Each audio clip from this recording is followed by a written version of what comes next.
스가랴서 1장부터 14장 말씀까지 우리가 또 새벽을 통해서 주일날 나눴는데 오늘 마지막 시간인데 스가랴서를 정리하면서 두 가지 질문을 여러분에게 던지고 같이 답을 나누면서 하나님이 우리에게 주시는 말씀을 듣도록 하겠습니다.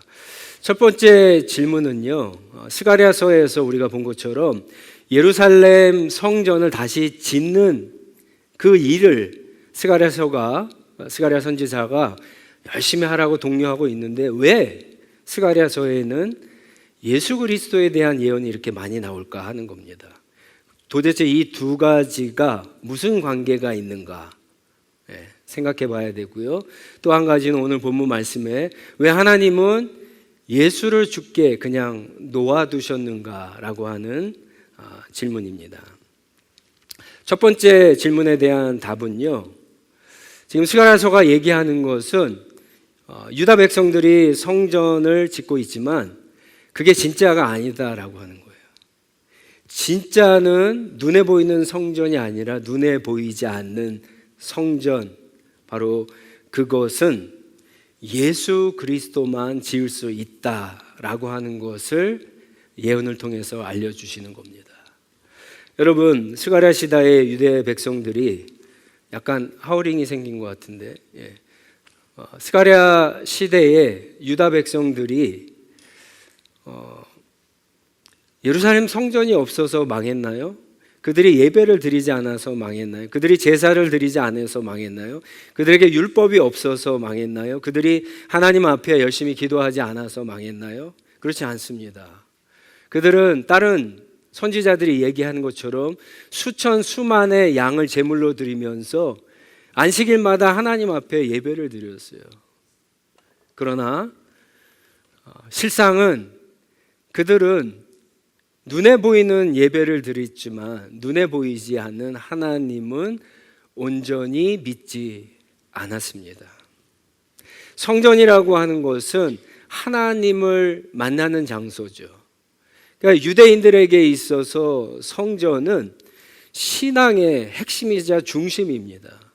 거기서 하나님을 만나서 죄의 용서를 받고 하나님이 나의 하나님이고 우리가 하나님의 백성인 것을 확인하고 또 하나님이 주신 말씀 중심으로 살아가는 것이 예루살렘 성전을 중심으로 이어졌던 유대인들의 신앙입니다. 자, 그러나 그들은 눈에 보이지 않는 하나님을 진짜 믿지 않았습니다. 그들이 예루살렘 성전에 와서 수만 수천의 제물을 드리면서 예배를 드릴지언정 그들이 성전을 떠났을 때는 하나님과 하나님의 말씀과는 전혀 다른 삶을 살았던 겁니다. 때로는 우상도 섬기고 때로는 이쪽 신도 섬기고 저쪽 신도 섬기면서 그렇게 살다가 결국은 선지자를 통해서 하나님이 무수히 얘기했지만 듣지 않고 하나님께 돌아오지 않았다가 하나님의 심판을 받게 된 거죠.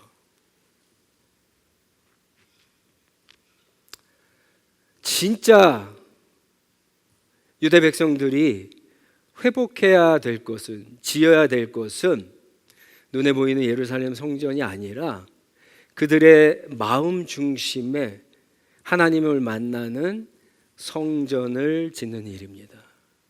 그것은 예수 그리스도만 하실 수 있는 일입니다. 그럼 왜 이렇게 이것을 먼저 이야기해 주셨을까? 예수님은 최소한 이제 500년이 지난 후에 오시잖아요. 근데 왜 이렇게 이야기할까? 이것을 알고 지금 열심히 신앙생활하는 것과 이것을 모르고 신앙생활하는 것은 현재의 삶이 완전히 다르기 때문에 그렇습니다. 어느 고아원에 2명의 아이들이 새로 왔어요. 그런데 이 2명의 아이들이 고아원에서 생활하는데 전혀 다른 거예요. 한 아이는 오자마자 다른 고아원 아이들과 어울려서 뛰놀기 시작합니다. 공부도 열심히 합니다. 새로운 변화된 환경에 잘 적응했습니다. 근데 안타깝게도 다른 한 명은 올 때부터 우울하고 슬픈 기색이더니 방에 틀어박혀서 계속해서 우울하게 하루하루 지내는 거예요. 어느 날 고아원 원장님이 불렀어요. 두 아이에게 묻습니다. 도대체 왜 그러니? 무슨 일이 있니? 했더니 한 아이가 이렇게 대답하는 거예요. 부모님이 나를 버렸습니다. 부모님이 자기를 버렸대요.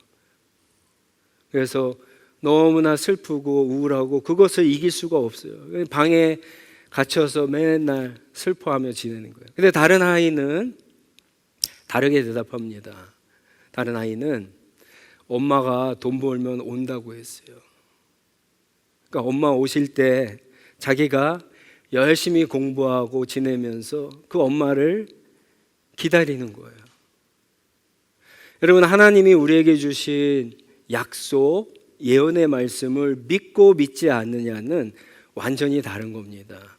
지금 스가랴 선지자가 예수 그리스도께서 오셔서 그런 일들을 하시겠다라고 하는 이 소망을 품은 유다 백성들은 지금 눈에 보이는 성전을 짓지만 예전에 그 조상들처럼 이 성전이 다가 아니라고 하는 기대와 소망 가운데 자신의 현재의 삶에 충실하고 소망을 기다리면서 미래를 준비하면서 살아갈 수 있는 겁니다.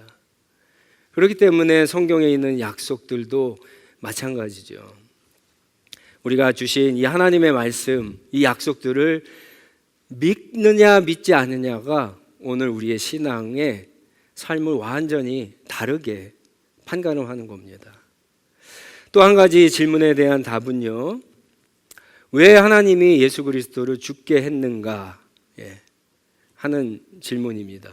오늘 말씀에 이제 7절을 보시면 칼이 깨어서 내 목자, 여기서 내는 누구죠? 하나님이죠. 하나님의 목자를 칩니다. 이 친다라고 하는 것은 죽는 거고, 이 내 목자는 누구겠어요? 앞에서 스가랴서를 읽어보신 분들은 알겠지만 거짓 목자도 있지만 참 목자 예수 그리스도에 대한 예언이거든요. 그래서 예수 그리스도를 이야기합니다. 그래서 이 본문은 예수 그리스도의 십자가 죽음에 대한 예언이기도 합니다.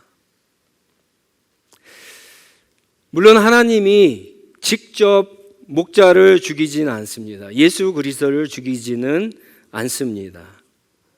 그러나 우리는 신앙생활을 하면서 이 본문이나 예수 그리스도의 십자가를 공부하고 읽고 묵상할 때 왜 하나님이 예수 그리스도를 죽게 놔뒀는가 라고 하는 의문이 한두 번씩은 다 해보셨을 거예요.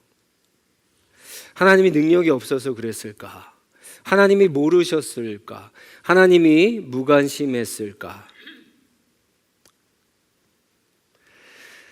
오늘 본문에서 이야기하는 것은 그런 것들이 아니죠. 성경은요,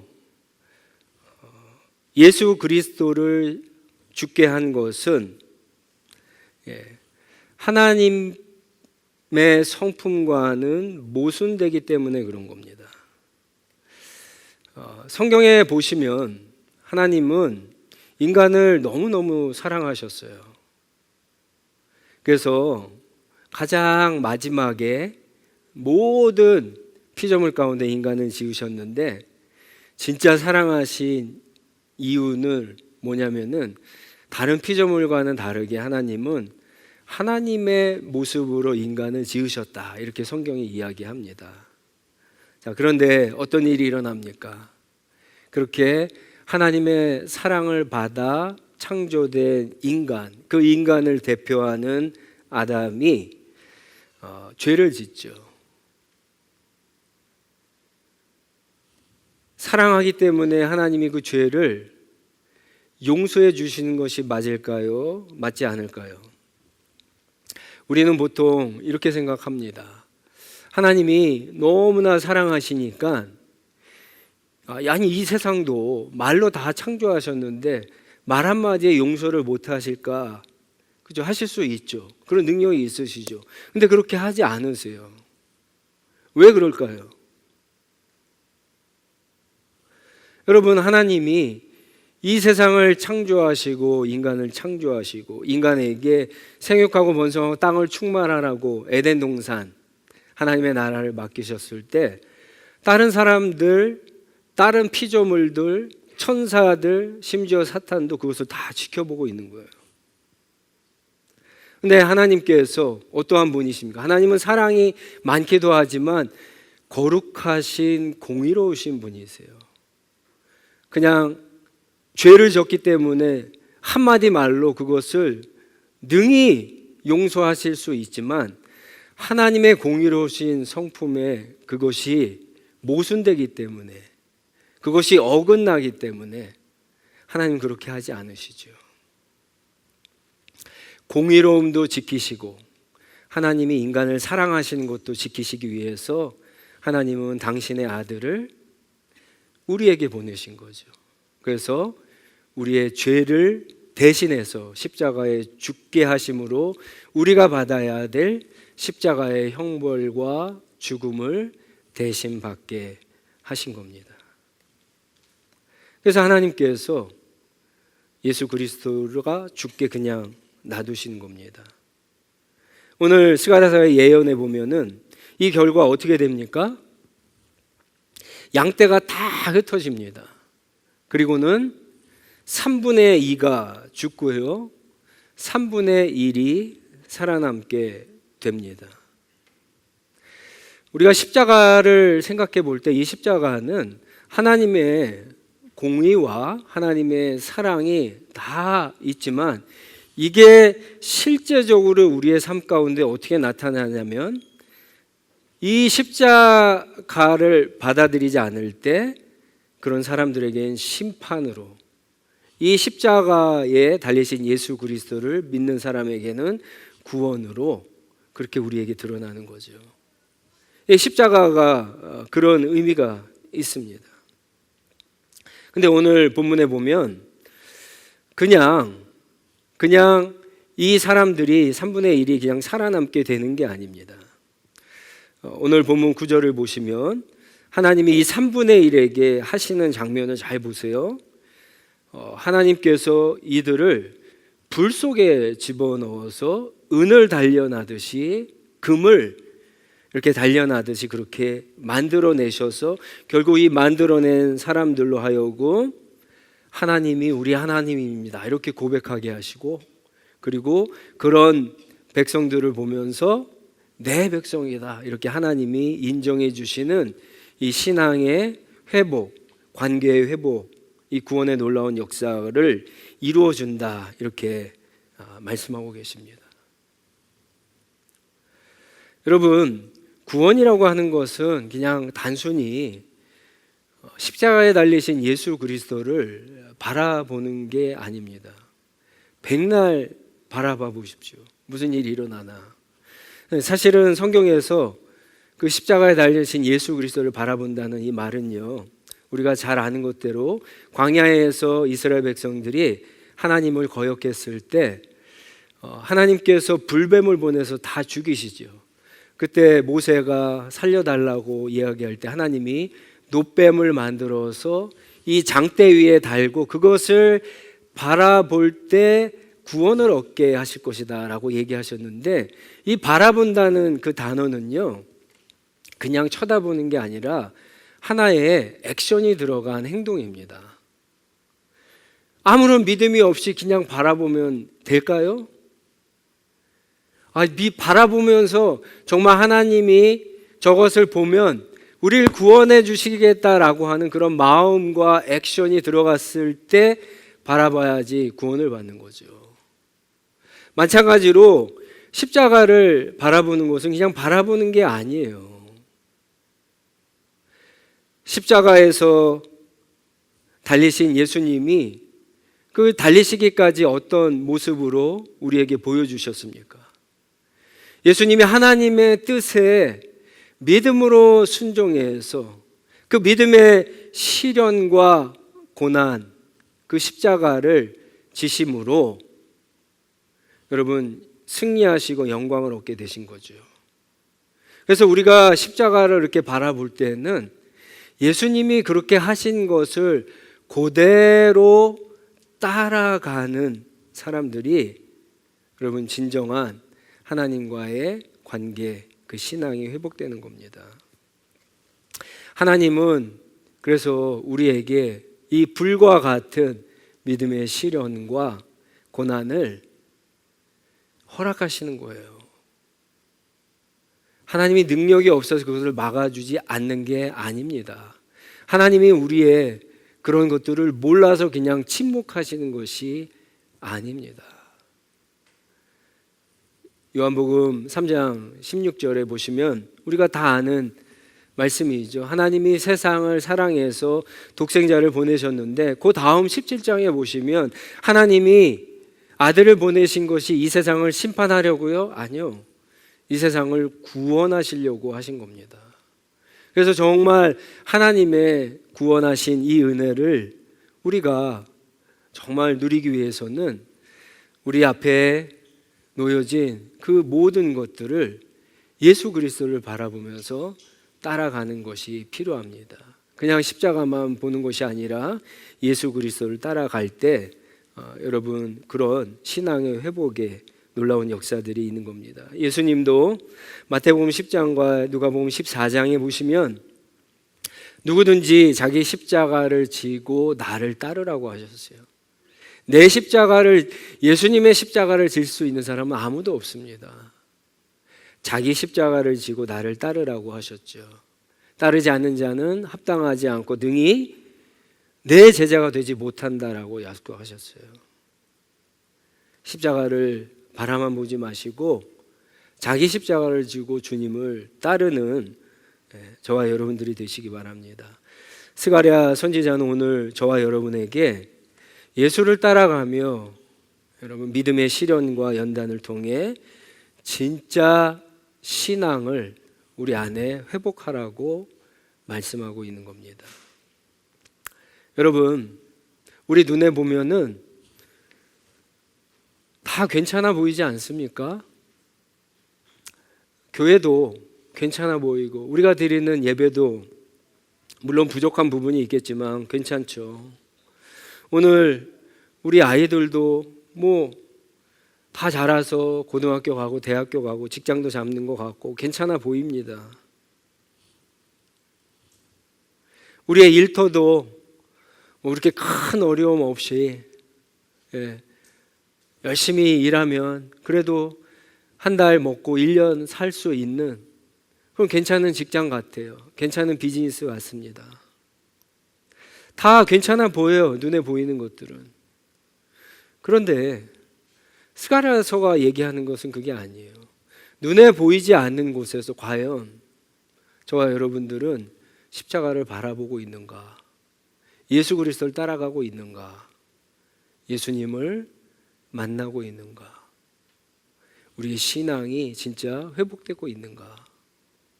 정말 내 안에 하나님이 임재하시는 그런 성전이 지어져 가고 있는가?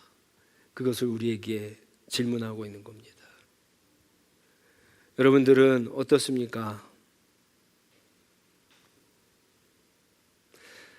하나님을 정말 만나고 있는지, 하나님과의 관계가 회복되고 있는지, 내 마음 중심에는 과연 뭐가 있는지, 하나님이 계신지, 다른 어떤 것들이 있는지, 하나님의 관계가 정말 괜찮은지,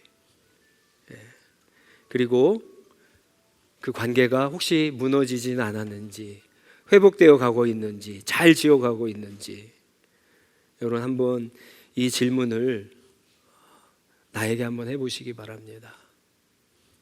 스가랴서를 마치면서 이 질문 앞에 저와 여러분들이 정직하게 대답하고 눈에 보이는 신앙이 아니라 보이지 않는 곳에서도 하나님이 주인이시고 하나님이 내 하나님, 우리 하나님입니다. 그리고 그 하나님께서 나에게 내 백성이다, 내 자녀다, 이 음성을 들으면서 여러분 또 한 주간도 주님과 동행하면서 믿음으로 승리하시는 여러분들이 되시기 바랍니다. 우리 다 같이 일어나셔서 주신 말씀 가지고 같이 기도하겠습니다.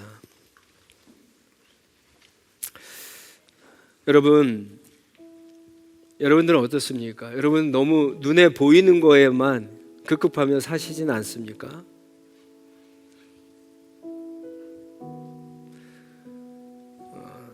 제가 지난주에 그 노예 장로 교육을 하면서 그런 얘기를 드렸어요. 교회가 무엇이냐에 따라서 우리는 신앙생활이 섬기는 것이 달라집니다.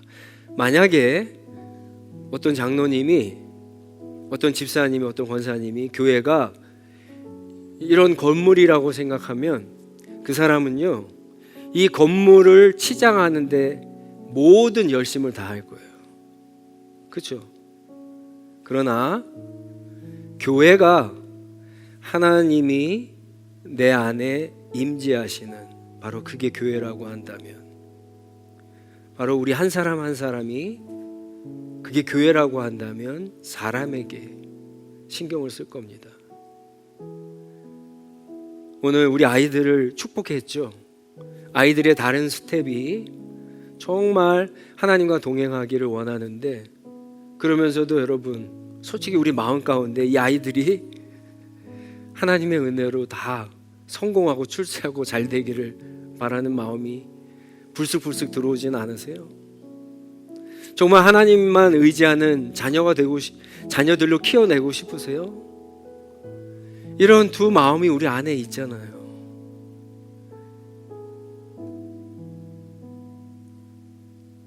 그건 진짜 신앙이 아니죠. 그건 진짜 신앙이 아니죠. 하나님이 원하시는 건 그런 게 아니잖아요.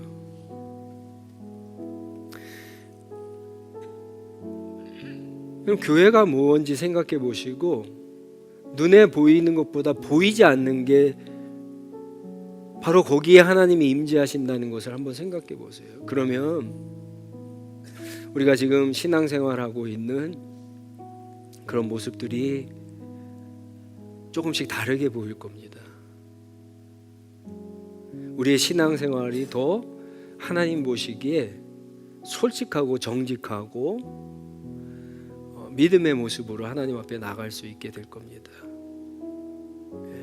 한 주간 동안도 분명히 하나님께서 우리 가운데 함께 하실 줄 믿습니다.